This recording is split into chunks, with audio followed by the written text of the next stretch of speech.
All right, welcome to this video. Today we're going to be cleaning out the refrigerator condenser and other parts. Yeah, you know it has to be done, right? Like you can't just ignore it, and you've been putting it off for way too long. So let's get started. Really simple job here. We're going to pull out the refrigerator. Make sure you get somebody to help. In this particular fridge, it has wheels on the bottom. All four corners have a wheel, so it's soup like butter. It just comes right out super easily. However, that might not be your case. Let me poke the camera back around here. You're going to notice it's disgusting, gross, all kinds of nasty stuff there. It's been years. So we're going to pull out the fridge just enough to get behind there, and we've got an oven mitt that fell. We'll get that out of there. And we're going to turn off the water supply just in case. We don't want to accidentally nick anything and have a water spill if you've got water coming into your fridge from your home. And we're going to unplug the power because we are going to get close to some water and electrical components underneath here and in the back. So we're just going to be completely safe. Before we get to the condenser, we're going to actually take out this little toe kick part. It's a plastic piece, and we're going to clean the front of it because a lot of that gunk and stuff, on your floor is going to gravitate toward this piece, and it's going to compile, as you'll see here in a minute once we take this piece off. To take this piece off on this particular fridge, yours might be different, but if you kind of wiggle the plastic, you're going to see those the points that are going to be holding that on, and it shouldn't be on in any way other than a couple of screws holding it into the fridge. Your doors might have to be open, so notice that fridge and freezer doors are open to access these screws, and we're going to back those out with our screwdriver. I recommend a screwdriver as opposed to a drill, especially when putting the screws back in. You don't want to over tighten and crack the plastic, so do it by hand if possible, and you can see it just removes just like this. So we're going to take this time to vacuum it really well with the little brush attachment on the end of our vacuum. Shop vac will do wonders, or your home vacuum should be able to handle this as well. And we're going to actually rinse that piece off in water.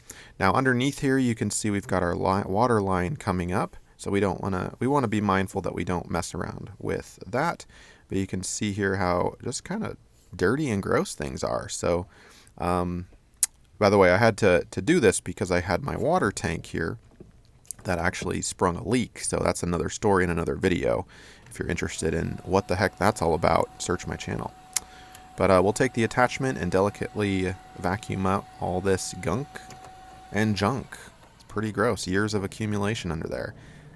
And then once that's clean to our liking, we can put this piece back in and reverse the process. Again, use a screwdriver, not a drill.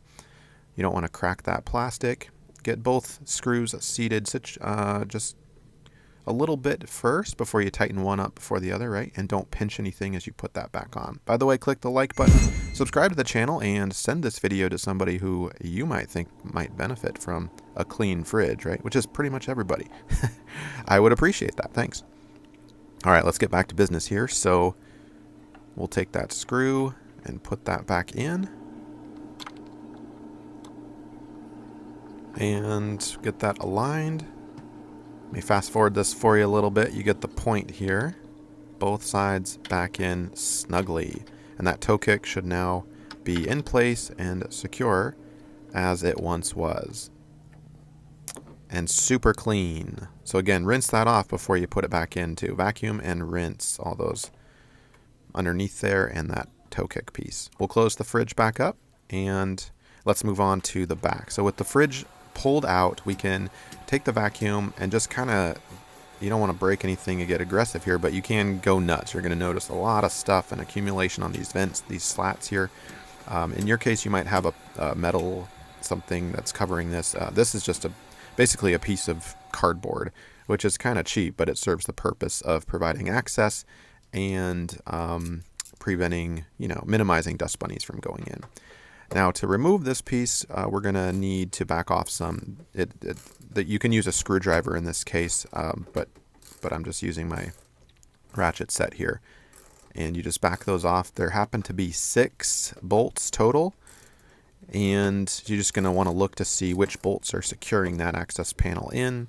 and back those off as shown. They might come with little washers too, so keep those washers on the end of the nuts so you don't lose them, and keep those in a safe place. You're going to do that with all of those screws or bolts, and then you should have access to behind there. So we'll lift this piece out delicately, make sure you don't pull or disrupt any of the water cables or electric cables.